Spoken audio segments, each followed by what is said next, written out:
Welcome to Hood Champion Boxing and Sports. In boxing, you find a way to win or you find a way to lose. Y'all paying attention to what's going on? First of all, good morning. Make sure you subscribe to the channel. I'd appreciate it. Keeps me motivated. Y'all see what's going on out here, don't you? Sorry, Deontay Wilder. You're not from the UK, man. They're not showing Deontay Wilder any love. We know Deontay Wilder has other things going on out there doing reality TV shows. Like Mayweather talks a lot about how he has, investments outside of boxing. And then according to Deontay Wilder, he doesn't need boxing.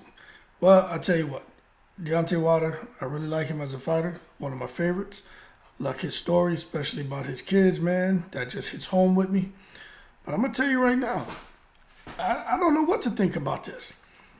You know what I'm saying? They are really alienating, and I'd even say to a certain extent, maybe they're blackballing Deontay Wilder.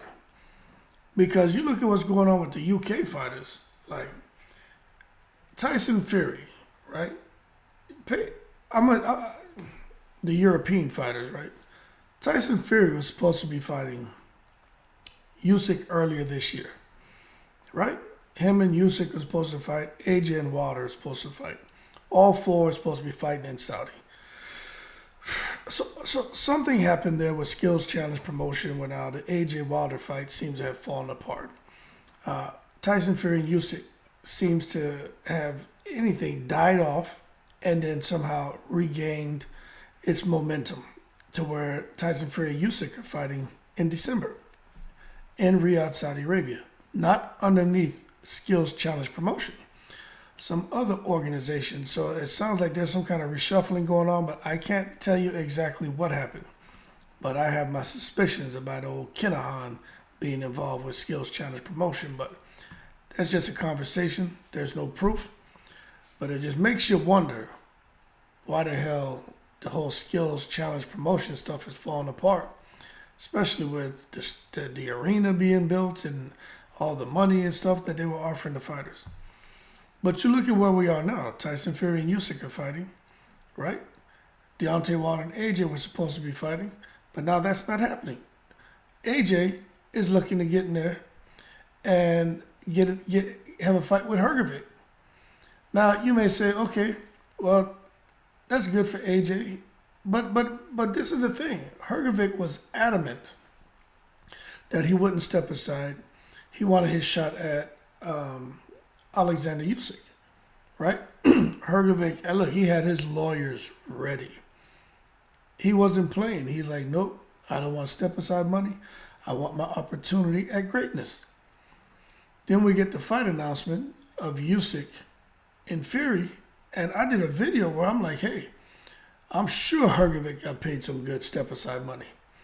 You can't make me believe Flip Hrgovic, who's been out here pulling his hair out, because he hasn't been able to get the fight wasn't able to get the fight with AJ, and now he can't get the fight with Usyk.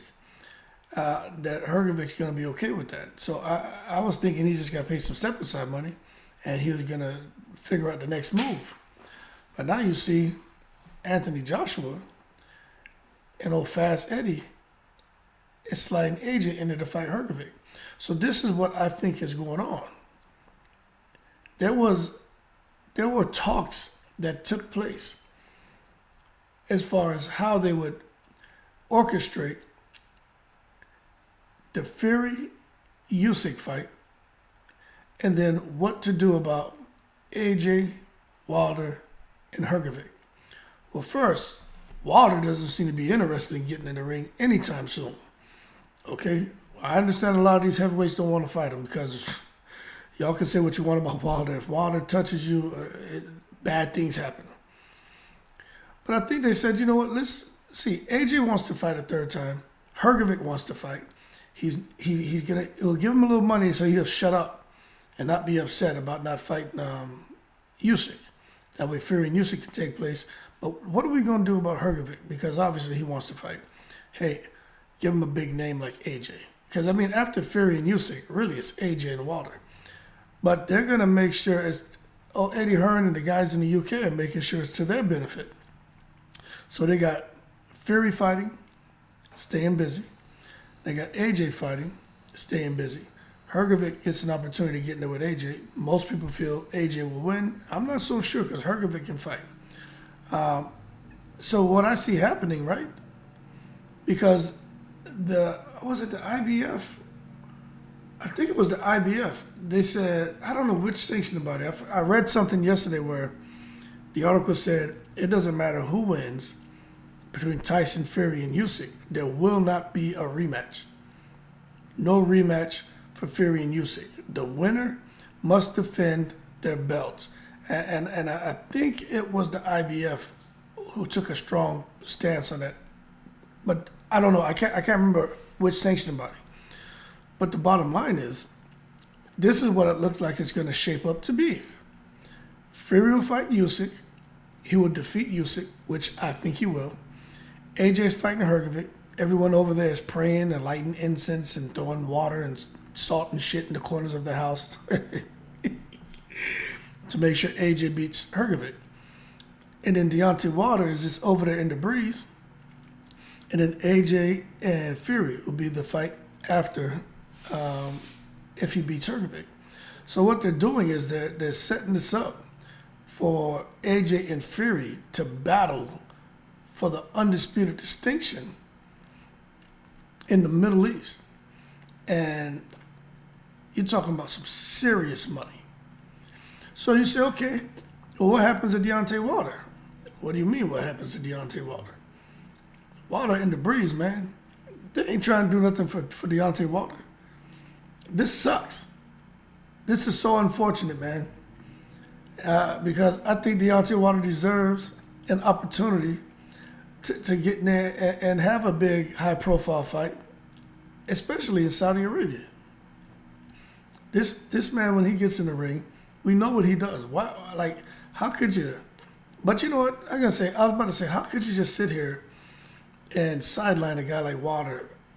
But you know what? You just don't know what's going on behind the scenes. I'd have to fault Deontay Wilder's team.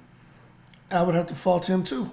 And to be honest with you, maybe it's not even a matter of a blame game. Maybe he just doesn't want to fight.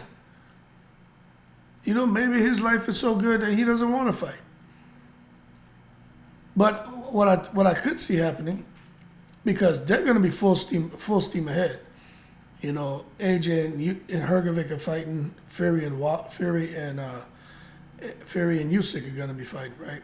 And I really think AJ and Hrgovic, that's the plan. That's why it's coming out. It would make sense when you look how the pieces were kind of moved. It makes sense that AJ would fight Hrgovic. But I think Wilder could end up getting the loser, and he could end up fighting Usyk. But I just don't think there'll be it doesn't carry as much, a win over Usyk won't carry as much weight if Tyson Fury destroys him. Even him fighting AJ, if Hrgovic beats AJ, or if fighting Hrgovic, if AJ beats Hrgovic, it takes a little bit of it kind of dulls just the whole idea of making that fight. It's not as exciting. It's like fighting a rock and polishing it. It's kind of loses its luster. You know what I'm saying? But that being said, I mean, I'm really not sure what the plan is for my boy Wilder. But when you take a look and see, for those who are saying, how in the world can AJ get an opportunity at the IBF strap? Well, I mean, Flip Hrgovic is number one. He's the mandatory. The number two is vacant. Then there's Anthony Joshua. So that's how he's getting the opportunity. And remember, Joshua, he doesn't have any belts, so Joshua can fight whatever the hell he wants. Matter of fact, let me do this real quick. When you look at these rankings, the heavyweight rankings, Joshua's ranked number one by the WBO, number three by the IBF, number two by the WBC, and number three by the WBA.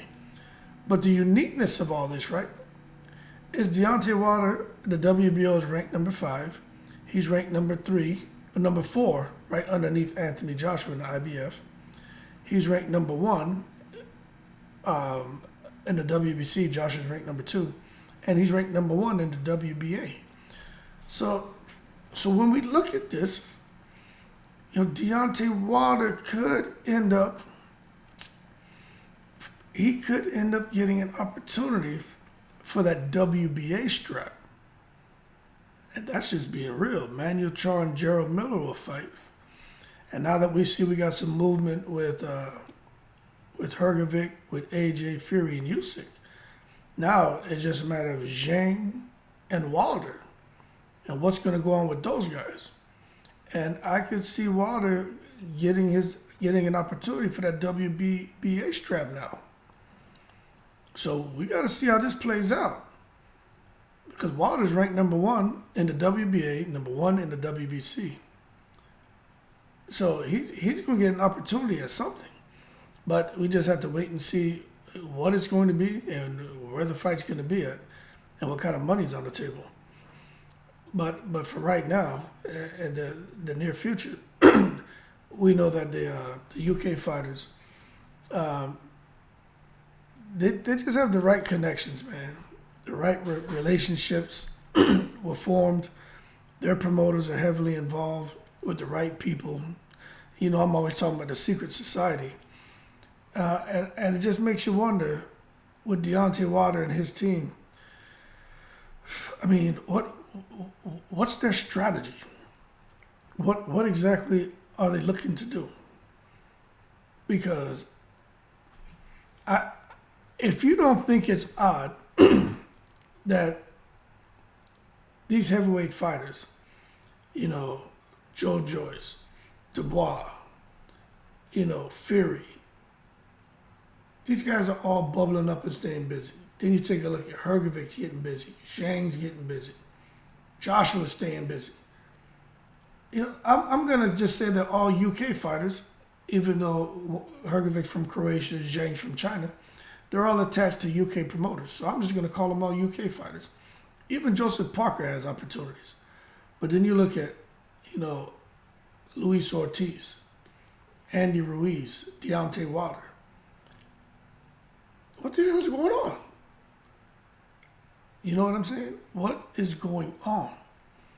Everyone else is active, but not these guys over here stateside over on PBC. And don't say, well, Frank Sanchez that's just fought. Man, how many of you even saw Frank Sanchez fight? That's just Canelo because Frank Sanchez is working out with Reynoso and those guys. They threw him a bone. Had him there on some undercard. I mean, he was on the prelims or whatever. You would have missed it. I was like, damn, that's where they got Frank Sanchez?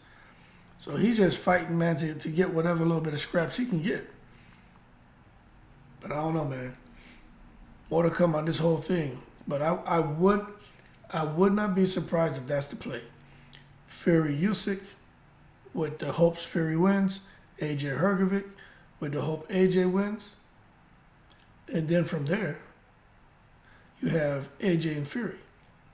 And then Deontay Wilder just sitting back on the sidelines trying to figure out what to do next. And I wouldn't be surprised if somehow Wilder and Zhang gets made now. Because I was thinking Zhang and Hrgovic or Zhang and AJ. You know, you got Jared Anderson, which I don't think they'll put Jared Anderson in with Zhilei Zhang. But we got to wait and see. Hey, look, we may get Deontay Wilder against Zhilei Zhang. Phew.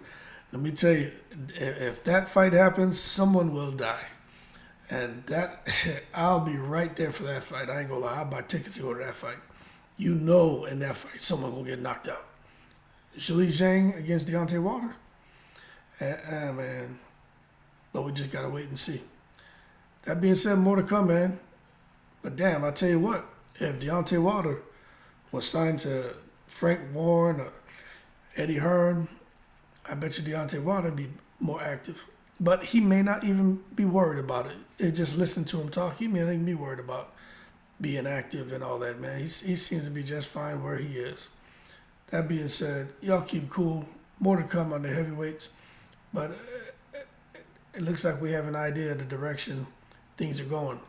And Deontay Wilder, for that ship that's sailing, he's not on it. Y'all keep cool. I'm in the breeze.